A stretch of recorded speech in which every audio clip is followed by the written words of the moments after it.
Hello everyone, আসসালামু আলাইকুম। আশা করি সবাই ভালো আছেন। আমিও ভালো আছি। তো আজকে আপনারা দেখেই বুঝতে পারছেন আমি একটি সেমাইয়ের রেসিপি নিয়ে এসেছি। সো আমি আজকে করব লাচ্ছা সেমাই দিয়ে আর দুধ দিয়ে দুধ সেমাই। দুধ সেমাই সাধারণত আপনারা সবাই বাসায় প্রিপেয়ার করে থাকেন, কিন্তু আমি আজকে ঘরে থাকা অল্প কিছু জিনিস দিয়েই সুস্বাদু, টেস্টি এবং মুখে লেগে থাকার মতো একটি রেসিপি আমি শেয়ার করব। সো চলুন দেখা যাক আমি কিভাবে এই দুধ সেমাইটি রান্না করলাম। প্রথমেই আমি একটি প্যান গরম করে নিয়েছি। এর মধ্যে আমি 2 লিটারের একটু কম দুধ দিয়েছি। দুধটা একটু হালকা গরম হলে আমি 2 টুকরো এলাচ এবং 2 টুকরো দারচিনি দিয়েছি।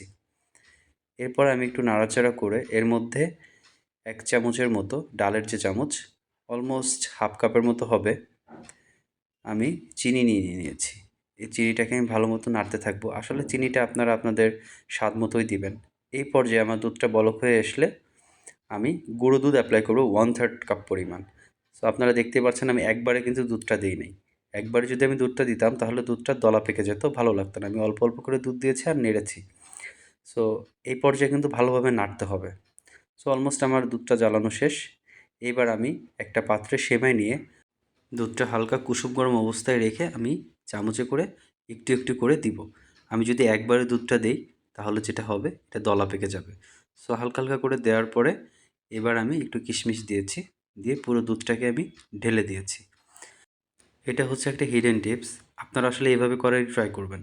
এভাবে যদি না করেন তাহলে আসলে সেমাইটা দেখতেও ভালো লাগবে না আর খেতেও খুব একটা বেশি মজা পাবেন না। সো এটা হচ্ছে আমার সেমাইয়ের ফাইনাল লুক। আমি এবার পরিবেশন করব। আরেকটা জিনিস, আপনারা দুধটা দিয়ে ২০ মিনিটের জন্য রেখে দিবেন।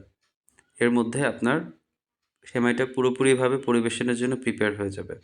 আর সেমাইটা দেখেই বুঝতে পারছেন কতটা সুন্দর হয়েছে এবং খেতেও কতটা মজা হয়েছে। আপনারা বাসায় ট্রাই করে দেখতে পারেন, আশা করি ভালো লাগবে। আজকে এতটুকুই। কথা হবে, দেখা হবে অন্য কোনো ভিডিওতে। ভালো থাকবেন। আসসালামু আলাইকুম।